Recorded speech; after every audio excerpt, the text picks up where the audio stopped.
बिस्मिल्लाहिर्रहमानिर्रहीम।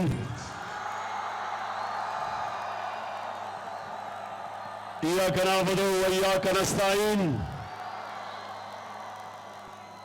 भावलपुर माशाअल्लाह, मैंने जब हेलीकॉप्टर से ऊपर से ये आपकी ग्राउंड देखी तो मैंने ऑन पप्पी को कहा कि ये जो सामने आपने जगह खाली की हुई है इसमें ख्वातीन को आने दे, वो शुक्र है वो आई गई है। और माशाअल्लाह मुझे जो खुशी है और मैं अल्लाह का खास शुक्र अदा करता हूं कि उसने मेरी कौम को जगा दिया। मेरी कौम एक जिंदा कौम बन चुकी है। अल्लाह ने मेरी कौम को शऊर दे दिया है, बेदार कर दिया है। और ये वो कौम अब वो बनने जा रही है इंशाअल्लाह जो मेरे नजरियाती लीडर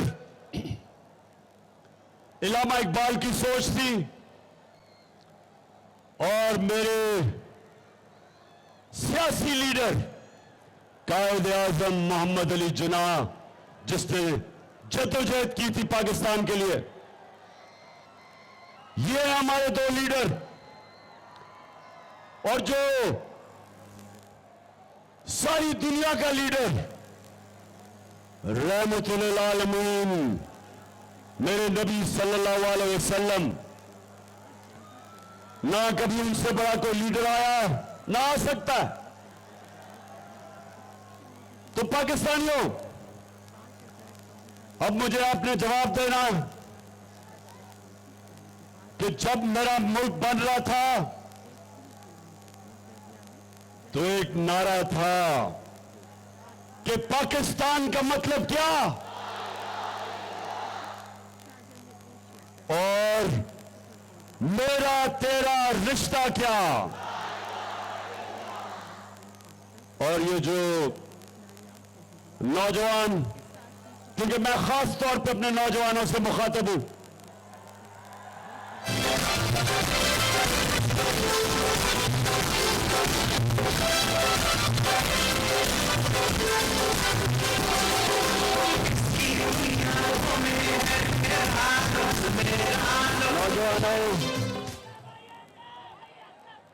आगे एक मिनट, आगे आपने शोर नहीं करना।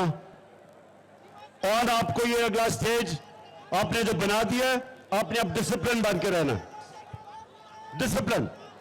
अच्छा जी, ला इलाहा इल्लल्लाह, इसका नौजवानों आपने इसका मतलब समझना है। ला इलाहा इल्लल्लाह एक इंसान को गैरत देता है। जो इंसान जिसके दिल में ला इलाहा इल्लल्लाह आ जाता है वो कभी किसी के सामने नहीं झुकता, कभी किसी के सामने हाथ नहीं फैलाता, क्योंकि उसकी उम्मीद अल्लाह से है कि अल्लाह तेरी इबादत करता हूं, तेरे से मदद मांगता हूं। वो इंसान को, एक छोटे इंसान को एक बड़ा इंसान बना देता है। वो एक कौम, मेरे पाकिस्तानियों, मदीना में जो मेरे नबी सल्लल्लाहु अलैहि वसल्लम ने जो एक कौम बनाई थी वो ला इलाहा इल्लल्लाह पे बनी थी। और उसने उन लोगों को जिनकी कोई हैसियत ही नहीं थी, उस ला इलाहा इल्लल्लाह ने उनको दुनिया की इमामत करवाई। तो वक्त की सुपर पावर्स उनके सामने घुटने टेक गई।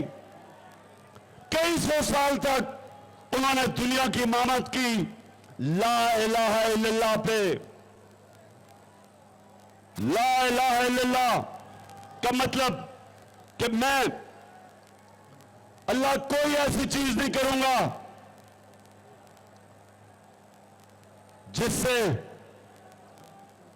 जिससे मेरा ज़मीर, मैं अपने ज़मीर को बेचूं।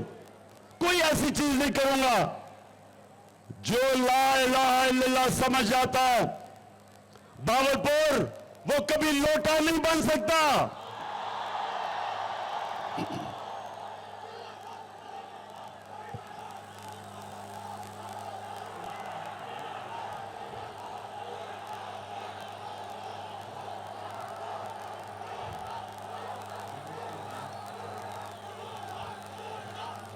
और बावलपुर यहां तो एक बहुत बड़ा मूंछों वाला लोटा है।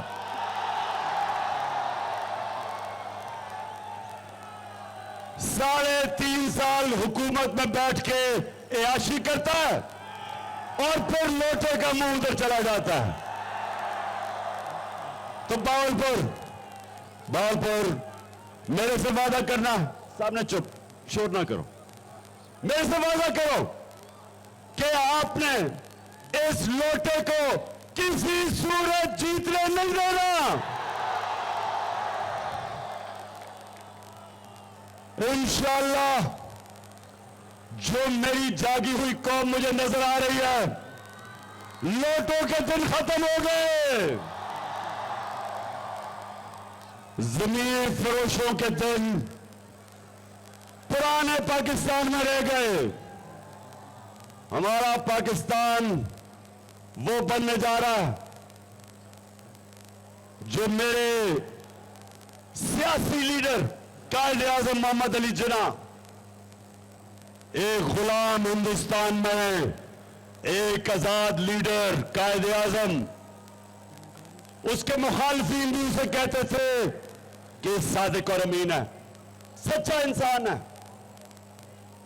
और वो जो हमारा लीडर था, उसने तब कहा, आज से कई साल पहले नरेंद्र मोदी के हिंदुस्तान में प्राइम मिनिस्टर बनने से पहले, उसने तब कह दिया था कि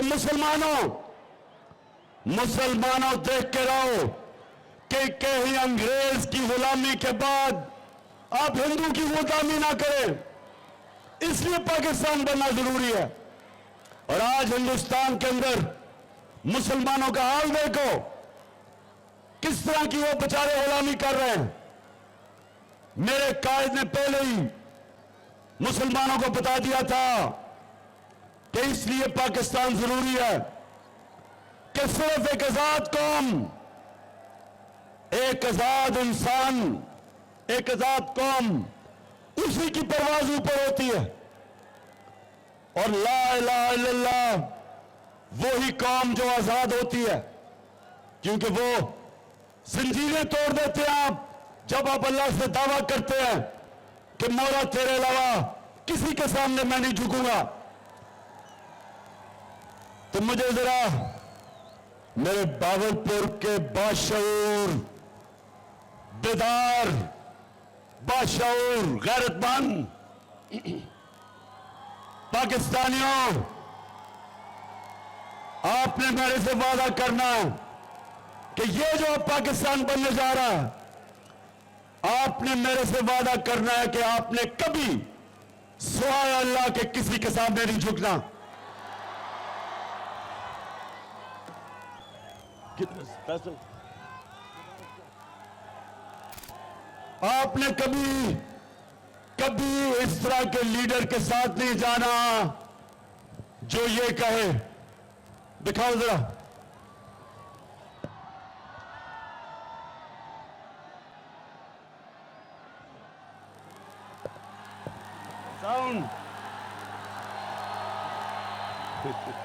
साउंड दिखाओ। ठहर जाए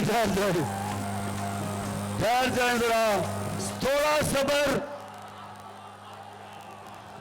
अभी आपको पता चलेगा कि चेरी ब्लॉसम बूट पॉलिश क्या होती है। चलाओ भी, आराम मैं सऊदी से हो गया हूँ, मैं यूएई को गुजरात में तुर्की हो गया हूँ, और मैंने भूमि के ऊपर कि आप हमारे बड़े अजीम भाई हैं, हमेशा आपने हमारी पूछी और उनका जब मैं आया हूँ आपने मांगने आया हूँ, मैं मांगने आने को भूमि है हमारा दूसरा मांगने 25 साल में आपने हमारा हाथ उठाया है, कुछ हिस्सा आप हाथ उठाने का मैं वादा करता हूँ कि इंशाअल्लाह हम पूरी कौम हम मिलकर बिहार मिल चलेगा, खुशियाँ कराएंगे अपने गाँव में खड़े। हाँ शहबाज शरीफ, मैं मांगने नहीं आया, मैं तो मजबूर हूं। कहता है सारी कौम मेहनत करेगी। शहबाज शरीफ, सारी कौम तो मेहनत कर रही है, तुम चोरी करके पैसा बाहर ले जाते हो। मरियम, अच्छा अब मैं बताऊं कि ये खानदान क्या कर रहा है हमारे से। तैयार हो जाओ ख्वातीन, जरा आप भी गौर से ये देखें, नौजवानों ये देखें कि ये 30 साल से इस मुल्क का पैसा चोरी करके बाहर लेके जा रहे हैं। 30 साल से। एक ये शरीफ खानदान और दूसरा जरदारी खानदान, ये जो आज दोनों इकट्ठे हो गए हैं, ये दोनों 30 साल से पैसा चोरी कर रहे हैं। तो आप जरा सुने, मैं चाहता हूं जरा गौर से ये अब आप देखें कि 2012 में मैं जब इनसे पूछ रहा था कि तुम्हारे लंदन में अरबों रुपए के, मेफेयर के अंदर अरबों रुपए के अपार्टमेंट्स हैं, तो तब ये क्या कह रहे थे, ये चलाएं। आप ये इनकम नहीं है तो कोई प्रॉपर्टी खा दे सकते, क्योंकि आपको मेफेयर के अंदर वो आपकी 4 अपार्टमेंट्स हैं, उनकी 1 अरब से ज्यादा, 1 अरब रुपए से ज्यादा उनकी कीमत है। अब 4.5 अरब तक पहुंच गई है उनकी कीमत। आपने अपनी को टैक्स टोटल आमदनी बताइए 94 में 1.5 लाख रुपए मिलेंगे, बताइए कि आपने अरबों रुपए की मेफेयर से प्रॉपर्टी खरीदी। अब ये सुन लिया, आज से 10 साल पहले मैंने इनसे पूछा कि अरबों रुपए की आपकी मेफेयर में प्रॉपर्टीज हैं, किधर से पैसा आया, क्योंकि टैक्स में तो आपने दिखाया हमारे आपकी आमदनी नहीं है। अब जरा ये सुने कि ये इनका शरीफ खानदान का नुमाइंदा बात ये कि जिन अरबों रुपए की मेफेयर प्रॉपर्टी की बात करें, बताने कौन सी प्रॉपर्टी है, लाएं दिखाएं, क्या कह रहा है ये, किधर है वो प्रॉपर्टीज, लाएं दिखाएं बताएं। सुन लिया आपने, सुन लिया नहीं, सुन लिया ना, कहता किधर है ये प्रॉपर्टीज। अच्छा अब आप उस खातून को सुने जिसको बड़ा मुश्किल सच बोलना उसके लिए बड़ा मुश्किल काम है। कि इस तरह मुझे लगा कि आप लोगों को बेवकूफ नहीं बना सकते। मेरी सेंट्रल मैडम ने प्रॉपर्टी पर रूल की बातें नहीं, पाकिस्तान में भी कोई प्रॉपर्टी नहीं है, मैं अपने वालिद के पास है। और मुझे समझ नहीं आई कि मेरी और मेरी वालदा की और बहन भाइयों की प्रॉपर्टी के कहाँ से निकाल के गए हैं। मेरे नाम पाकिस्तान में कोई प्रॉपर्टी नहीं है, ये तो इंडियन की बात है। अच्छा, सदके जाऊं, एहसास प्रोग्राम में डाल देता हूं मरियम को, बेचारी के पास कोई प्रॉपर्टी नहीं है, बेचारी 2 वक्त तक खाना नहीं खा सकती, लेकिन अल्लाह हक है, सच का खुदा है। अब ये 10 साल पहले थी, इनको ये नहीं पता था कि अल्लाह का काम ये है कि सच सामने ले आता है तो एक इंटरनेशनल इंकशाफ हो जाता है। पैनामा पेपर्स के नाम पे दुनिया में बड़े बड़े सियासतदानों का इंकशाफ हो जाता है, उनकी प्रॉपर्टीज पकड़ी जाती है। जरा ये आप बताओ।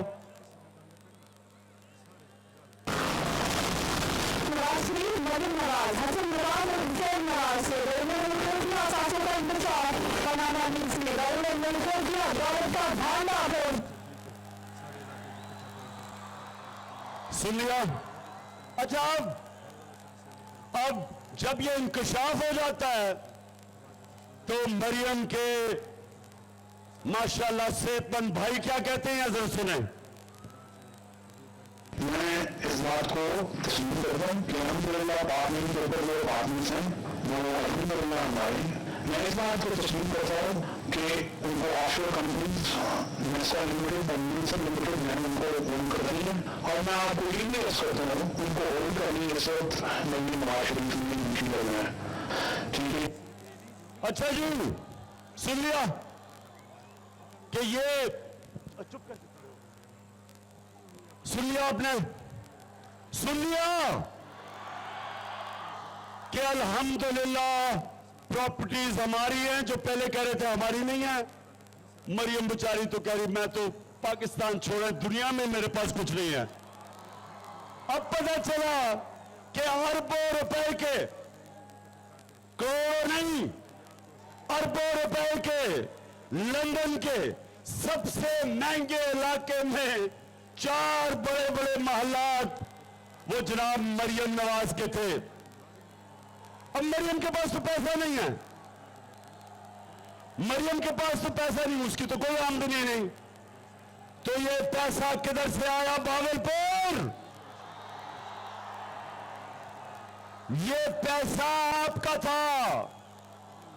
मैं फिर से बता दूं, माशाअल्लाह इतनी तादाद में आज हमारी ख्वातीन आई हैं, माशाअल्लाह। अब मैं पूछता हूं आपसे कि करप्शन में और चोरी में क्या फर्क है? चोरी और करप्शन में क्या फर्क है? चोरी होती है जब कोई आपके घर में डाका मारे, आपकी चीजें चोरी कर ले, कोई आपकी जेब कुतरी से टेलीफोन निकाल ले, ये चोरी होती है। करप्शन वो होती है जब कौम का पैसा चोरी किया जाता है। चोरी से मुल्क नहीं तबाह होते। जब हुक्मरान, वजीर आजम, सदर, जब वो पैसा चोरी करते हैं मुल्क तबाह हो जाते हैं। आज जितने भी मुल्क गरीब है, जितने मुल्कों में गुर्बत है, वहां इसलिए गुर्बत नहीं कि वसाइल की कमी है, गुर्बत इसलिए कि उनके साहिब इख्तिदार पैसा चोरी करके मुल्क से बाहर पैसा लेके जा रहे हैं, जिस तरह ये शरीफ है और सरदारी है। तो पाकिस्तानियों, मैं जो आज आपके पास आया हूं, मैं आपको तैयार करवा रहा हूं हकीकी आजादी की तहरीक के लिए। आप सबको तैयार करवा रहा हूं कि हमने अपने आप को इन चोरों से आजाद करना है।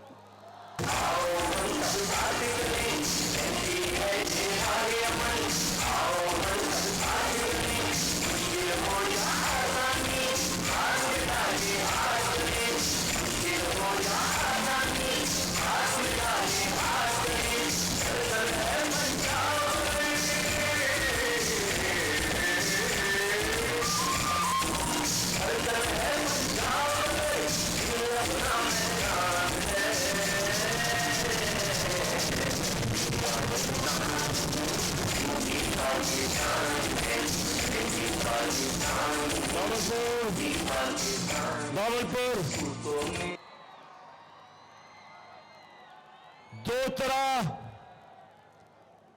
दो तरह एक मुल्क में तब्दीली आती है।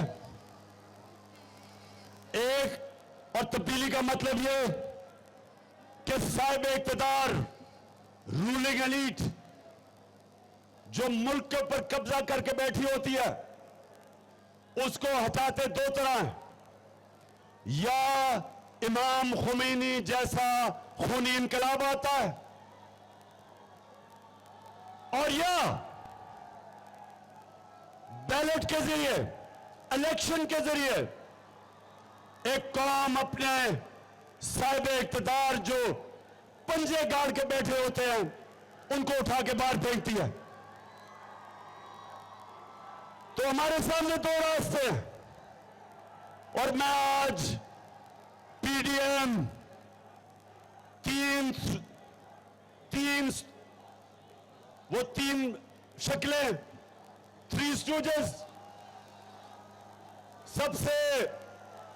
सबसे खौफनाक शक्ल और मुल्क की बड़ी बीमारी आसिफ जरदारी, एक ये। दूसरा आपने देख ही लिया चेरी ब्लॉसम शहबाज शरीफ को, जूते देखते पॉलिश शुरू कर देता है,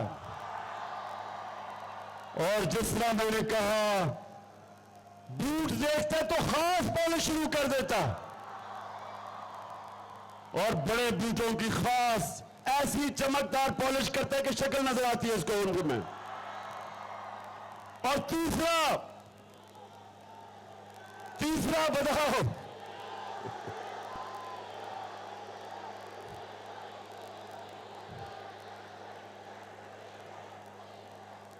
डीजल का काम क्या है कि इस्लाम को इस्तेमाल करो अपनी सियासत चमकाने के लिए और पैसा बनाने के लिए। नाम लो अल्लाह का और डीजल के परमिट में अपने जमीर को बेच दो। ये तीन शक्लें, ये तीन स्टूडेंट्स ने पूरी मिलके अंदरूनी और बैरूनी ताकतों से मिलके इन्होंने साजिश करके हमारी हुकूमत हराई। तो पाकिस्तानियों, तब भावलपुर के बादशाह लोगों सुनो, जब इन्होंने हमारी हुकूमत गिराई तो पाकिस्तान 17 साल के बाद सबसे बेहतरीन हमारी मायशत तरक्की कर रही थी। 5.6% तीसरे साल और 6% चौथे साल। ये 17 साल के बाद, एक मिनट, ये कौम हमारी मायशत तरक्की कर रही थी कोरोना के बावजूद जो दुनिया में इतना बड़ा बुरहान आया था। हमारी किसान, आप किसानों से पूछे, जो हमारे पिछले 2 साल किसानों को जो पैसा मिला, शायद ही पाकिस्तान की तारीख में इतना ज्यादा पैसा किसानों के पास गया हो। हमारा जो टैक्स इकट्ठा कर रहे थे, पाकिस्तान की तारीख में रिकॉर्ड टैक्स इकट्ठा किया, जिसकी वजह से मैंने पेट्रोल की और फजल रहमान की कीमत नीचे रखी। हमारे जमाने में तेल 103 से 115 डॉलर पर बिका आलमी मंडी में। फिर से सुन लो नौजवानों, ये नोट करो ख्वातीन, कि हमारा जब दौर था तो तेल आलमी मंडी में 115 रुपए से 103 रुपए पे गया, और हमने पेट्रोल की कीमत 150 रुपए लीटर रखी। फजल रहमान की कीमत 145 रुपए लीटर रखी। आज 96 डॉलर का आलमी मार्केट में पेट्रोल बिक रहा है, सस्ता हो गया। और आज पेट्रोल 236 रुपए लीटर,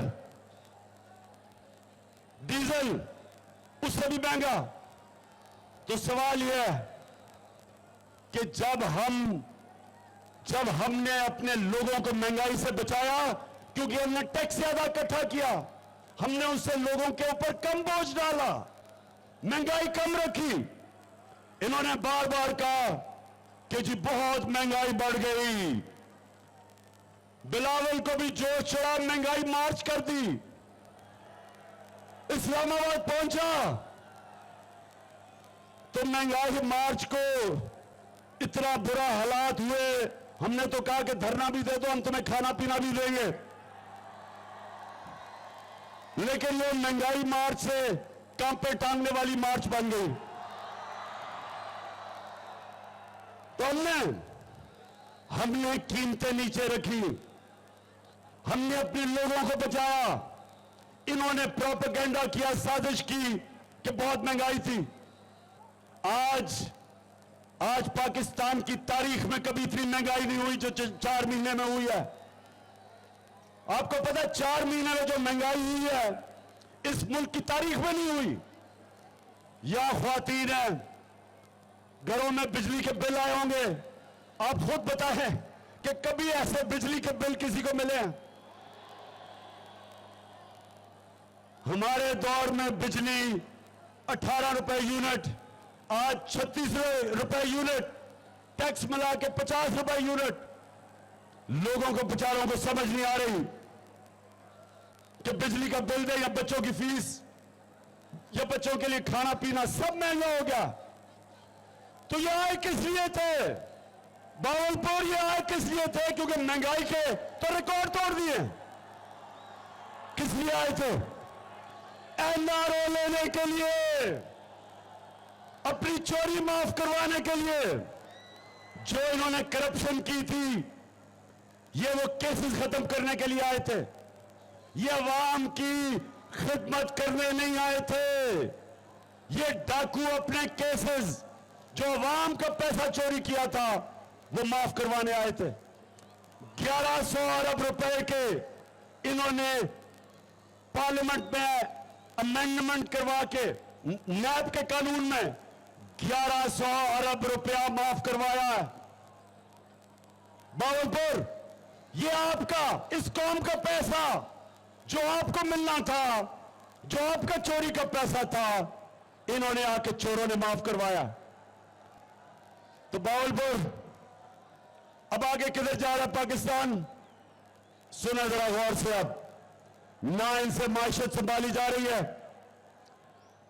इंडस्ट्री बंद हो रही है, बेरोजगारी बढ़ रही है, टैक्स कलेक्शन कम हो रही है, एक्सपोर्ट्स कम हो रही है, जो बाहर से पाकिस्तानी रिमिटेंसेस भेजते थे वो कम हो रहे हैं। मुल्क की जो माइशत है वो सिकुड़ रही है, कर्जे बढ़ रहे हैं। ये पाकिस्तान को अंधेरे की तरफ लेके जा रहे हैं। अब इसका सिर्फ एक तरीका है, मेरे पाकिस्तानी तैयार हो जाओ। इसका सिर्फ एक तरीका है कि पाकिस्तान में साफ और शफाफ इलेक्शन करवाए जाए।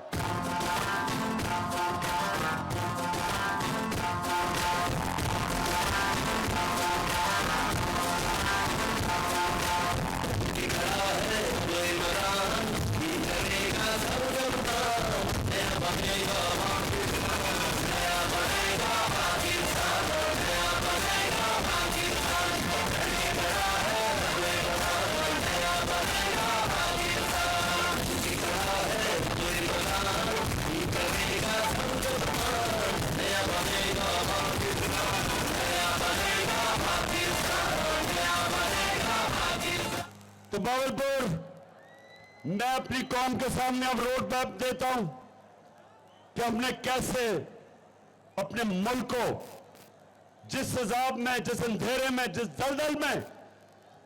दलदल में हमें ये लेके जा रहे हैं, ये चोरों का टोला, हमने कैसे निकालना है। सबसे पहले, जिस तरह मैंने कहा, साफ और शफाफ इलेक्शन। 5 साल के लिए अगर हुकूमत आएगी, उससे सियासी इस्तेकाम होगा, पॉलिटिकल स्टेबिलिटी होगी।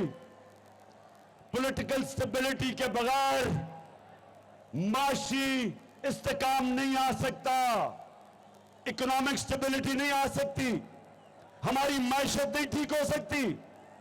ये जब तक रहेंगे वो और तेजी से नीचे जाएगी, क्योंकि ना कोई बाहर से सरमायाकारी करने के लिए तैयार है, ना अंदर से इस वक्त हमारे सनतकार सरमाया करने के लिए तैयार है, क्योंकि किसी को पता ही नहीं मुल्क किधर जा रहा है। तो सबसे पहले जल्दी से जल्दी इलेक्शन करवाया जाए, ताकि मुल्क में इस्तेकाम आए, स्टेबिलिटी आए।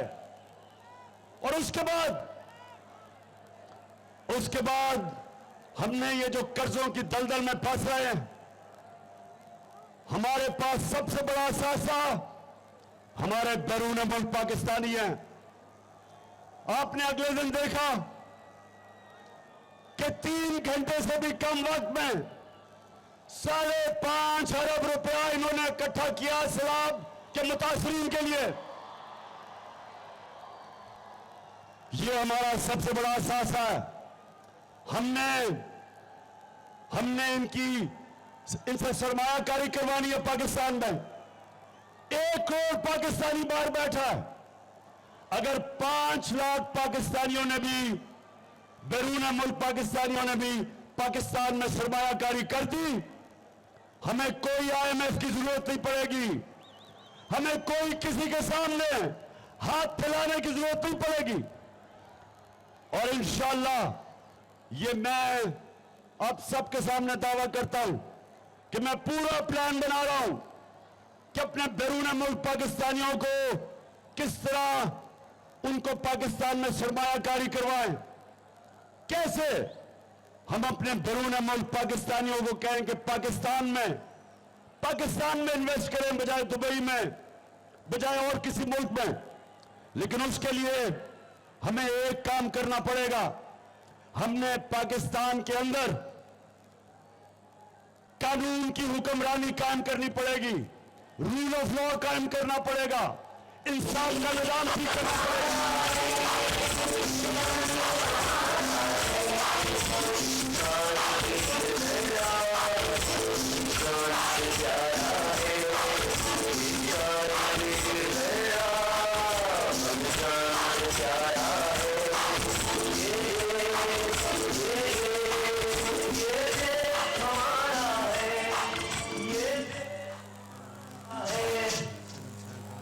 तो मैंने भावलपुर, मैं ये बैरून मुल्क पाकिस्तानियों को सबसे ज्यादा जानता हूं। ये तब पाकिस्तान में अपना पैसा लेके आएंगे जब इनको पाकिस्तान के इंसाफ के निजाम के ऊपर इत्मीनान होगा। तो हमारी जंग सबसे पहले इस मुल्क को इस दलदल से निकालने के लिए हमें इस मुल्क में इंसाफ कायम करना पड़ेगा। और इंसाफ तब कायम होगा बड़े डाकुओं को कानून के नीचे लेके आएंगे। जब ये जो कहते हैं कि मेरी लंदन तो छोड़ो, पाकिस्तान में भी प्रॉपर्टी नहीं है, इन लोगों ने जो पैसा लूटा है मुल्क से, जब तक इनका एहतसाब नहीं होगा, जब तक ताकतवर के लिए कानून, ताकतवर डाके मारे तो NRO, और छोटा चोर जब तक जेल में जाएगा और बड़े डाकू को हमारा इंसाफ का निजाम नहीं पकड़ेगा, या कानून की हुक्मरानी नहीं होगी बल्कि ताकत की हुक्मरानी होगी। और ताकत की हुक्मरानी जंगल में होती है, जंगल का कानून है। कोई माशरा तरक्की नहीं कर सकता जब तक उधर रूल ऑफ लॉ नहीं होता, जिधर इंसाफ नहीं होता। उठा के देखें दुनिया के मुल्क, जिस मुल्क में इंसाफ का निजाम बेहतर है वहां खुशहाली ज्यादा है। स्विट्जरलैंड एक छोटा सा मुल्क है। हमारा जो नॉर्दर्न एरियाज, गिलगित बल्तिस्तान, वो दुगना साइज है स्विट्जरलैंड का और ज्यादा खूबसूरत है। लेकिन छोटा सा स्विट्जरलैंड दुनिया का खुशहाल तरीन मुल्क है, क्योंकि दुनिया में सबसे ज्यादा इंसाफ यानी कि कानून की हुक्मरानी स्विट्जरलैंड में है। कोई ताकत से ताकतवर इंसान कानून के नीचे है। जब इंसाफ होता है खुशहाली आती है। तो सबसे ज्यादा जंग मेरे पाकिस्तानियों, मेरे बहावलपुर के बाशऊर शहरियों, हमारी सबसे बड़ी जंग इस मुल्क में इंसाफ कायम करने के लिए, ये बड़े बड़े जो मगरमच्छ हैं इनको कानून के नीचे लाने के लिए, रूल ऑफ लॉ कायम करने के लिए। तो बहावलपुर तैयार हो आप मेरे साथ?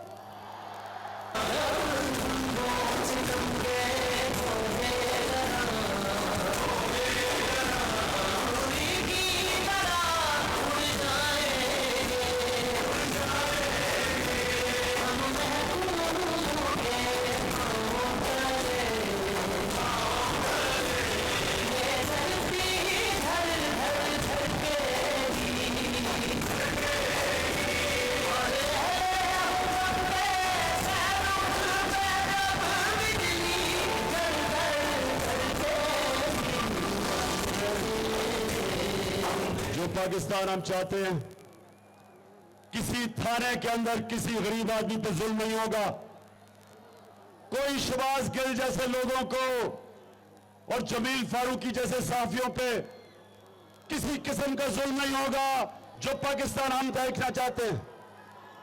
और कोई ताकतवर एनआरओ नहीं ले सकेगा। कानून सबके लिए एक होगा और हम वो पाकिस्तान चाहते हैं कि कोई इदारा कानून नहीं तोड़ सकेगा। सारे इदारे जो आइन के अंदर, जो दायरे के अंदर रह के काम करेंगे, सारे इदारे कानून की हुक्मरानी मानेंगे। ये जो गलत आदतें पड़ी हुई हैं इस मुल्क में, ताकतवर जो मर्जी चाहे कर दे, कत्ल करे, चोरी करे, रिश्वत ले, जो मर्जी करे, हमारा इंसाफ का निजाम नहीं उनको पकड़ सकता। सिर्फ गरीब लोग जेल में।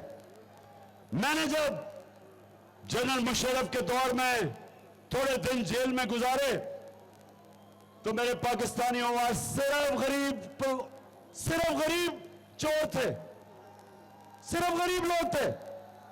बड़े बड़े डाकू मैं असेंबलियों में देखता था, ईवानों में थे। सिर्फ बेचारा कमजोर जेल में जाता है। और ये इसके ऊपर ऐसे निजाम के लिए हजरत अली रज़ियल्लाहु ताला ने कहा था कि कुफर का निजाम चल जाएगा, लेकिन जुल्म और नाइंसाफी का निजाम कभी नहीं चल सकता। ये है हमारी जंग कि जो ताकतवर इस मुल्क में, अगर उसको पुलिस वाला रोकता है, कानून तोड़ता है, पुलिस वाला रोकता है, वो आगे से कहता है पता नहीं मैं कौन हूं। हमारे नए पाकिस्तान में पुलिस वाला कहेगा मुझे पता आप कौन है, फिर भी आपको सजा मिलेगी। हम वो पाकिस्तान देखना चाहते हैं। हम वो पाकिस्तान देखना चाहते हैं जिसके अंदर किसी की यह जरूरत नहीं होगी कि वो कोई बहुत बड़ा मीडिया हाउस बन के पैसे लेके लोगों की पगड़ियां उछाले, उनके घर वालों की तौहीन करे, घर में औरतें उनकी तौहीन करे। किसी मगरबी ममालिक में यह नहीं हो सकता। कानून बने हुए हैं, कोई ब्लैकमेल नहीं कर सकता, क्योंकि कानून इंसान की इज्जत, उसकी डिग्निटी की हिफाजत करता है। और इंशाअल्लाह, क्योंकि मेरी कौम बेदार हो गई है, मेरी कौम जाग चुकी है, वो वक्त ज्यादा दूर नहीं कि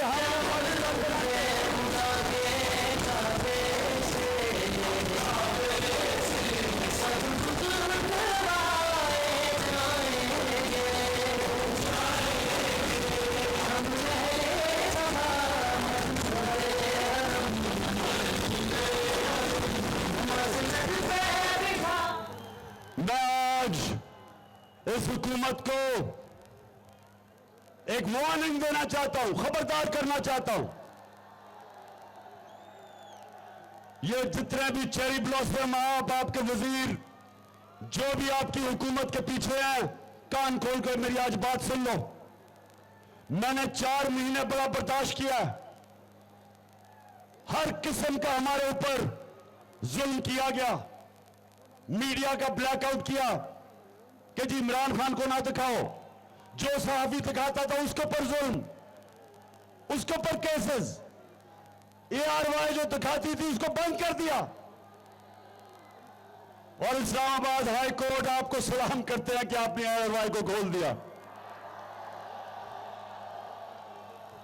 तो मैं हमारे लोगों को 25 में जो इन्होंने तशद्दुद किया, जिस तरह इन्होंने लोगों के चादर और चार दीवारी उसको पैमाल करते हुए घरों में जाके घुस कर रात के 2 बजे, घर की ख्वातीन थी, शर्म नहीं आई इनको, हरासा करने के लिए, खौफ फैलाने के लिए, डराने के लिए।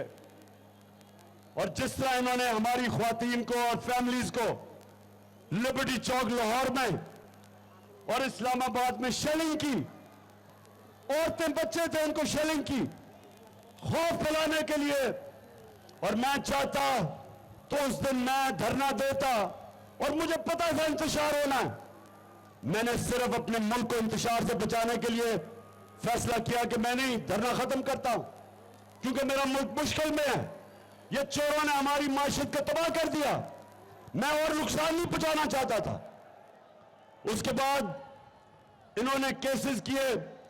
जब 17 जुलाई को इनको बुरी तरह पंजाब के बाय इलेक्शन में फेंटा पड़ा और हमजा कुकड़ी फारे हुआ, तो इन्होंने और केसेस बना दिए। मेरे ऊपर दहशतगर्दी का केस, मेरे ऊपर दहशतगर्दी का केस। और वो केस क्या है कि मैं कह रहा हूं कि शहबाज गिल पे जिन्होंने भी वो जुल्म होने दिया उनके ऊपर कानूनी कार्रवाई करूंगा। दहशतगर्द बना दिया, खौफ फैलाने के लिए, डराने के लिए। देखो शहबाज शरीफ, चेरी ब्लॉसम, तुम्हारी गवर्नमेंट सुन लो, जो भी तुम्हारे पीछे सुन लो। ये कौम मुझे 50 साल से जानती है, क्रिकेट के दिनों से मुझे जानती है। एक चीज ये कौम जानती है कि जितना आप मुझे मुल्क की खातिर, मैं कोई वो हरकत नहीं कर रहा जिससे मेरे मुल्क को नुकसान हो, लेकिन मेरी अगर आपने दीवार के साथ मेरी कमर लगा दी तो याद रखें कि मैं कॉर्नर टाइगर बन सकता हूं।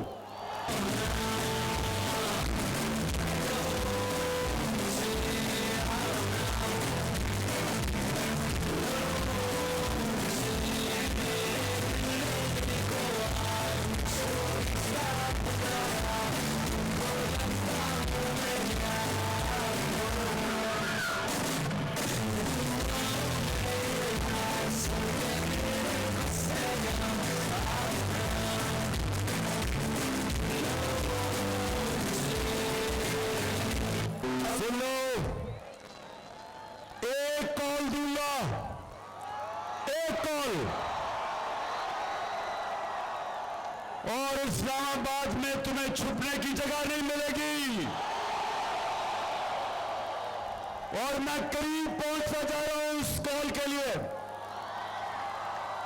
तो मैं आज आपको बड़ा अपने मुल्क का सोचते हुए मैं आज आपको पैगाम देना चाहता हूं कि अभी भी वक्त है। साफ और शफाफ इलेक्शन करवाओ, अपने आप को भी बचाओ और मेरे मुल्क को भी बचाओ। मैं आज राजनपुर डिस्ट्रिक्ट में फिरा। मैंने जितना भी अल्लाह की तरफ से इम्तिहान में हमारे लोग सारा राजनपुर और डीजी खान के इलाके में मुश्किल वक्त में बेचारे हमारे सैलाब के मुतासरीन हैं। तो मैं आज अपनी सारी कौम को कहता हूं कि ये हमारा फर्ज है, ये अल्लाह का हुक्म है कि जब हमारे इंसान मुश्किल में हो तो हम सब पे फर्ज हो जाता है हम उनकी मदद करें। इंशाअल्लाह मैं अपने लोगों के लिए, मुतासरीन के लिए सारे पाकिस्तान में, बलूचिस्तान, सिंध, पंजाब, पख्तूनख्वा, गिलगित बल्तिस्तान और आजाद कश्मीर, इंशाअल्लाह इन सब के लिए मैं पैसे इकट्ठे करूंगा। बैरून मुल्क पाकिस्तानी वो मुझे बार बार कह रहे हैं कि पिछली टेलीथॉन में टाइम कम था, पैसे देना चाहते थे। इंशाअल्लाह उनके लिए मैं अगले इतवार को एक और टेलीथॉन करूंगा और ये सारा पैसा और जितने मेरे टाइगर फोर्स है, नौजवानों आपने मेरी टाइगर फोर्स ज्वाइन कर जानी है, क्योंकि हमने उन इलाकों में अपनी गवर्नमेंट के साथ मिलकर लोगों को भेजना है जिधर अभी भी लोग बड़ी मुश्किल में हैं। मैंने वो देखा, लोग, बच्चों, वो मच्छर, सारा चारों तरफ पानी है, मच्छर है, बच्चों को उस मुश्किल में है, बेचारे मुश्किल वक्त है। तो हमारे ऊपर, सबके ऊपर है और इंशाअल्लाह मैं अपनी कौम को भी मोबिलाइज करूंगा, पैसे भी इकट्ठे करूंगा और पूरी कोशिश करूंगा कि हम अपने जो बेचारे पाकिस्तानी आज मुश्किल में हैं उनकी जिंदगी आसान करें। और उसके लिए भी बावलपुर आप मेरे साथ खड़े हो। वैसे बावलपुर आज मेरा बड़ा दिल खुश हुआ आपका जोश और जज्बा देख के। मैं अपनी आज टीम, भावलपुर की टीम, मेरे डीजी खान की टीम, मेरे एमएनएज, मेरे एमपीज, मेरी तंजीम के लोग, मैं आज आप सबको मुबारक देता हूं शानदार जलसे की। और आपके लिए भी मैं आज जाते हुए आपको भी फर्ज कर रहा हूं, बावलपुर आपके लिए भी फर्ज कर रहा हूं कि आपने लोटे को पूरी तरह शिकस्त देनी है पाकिस्तान से।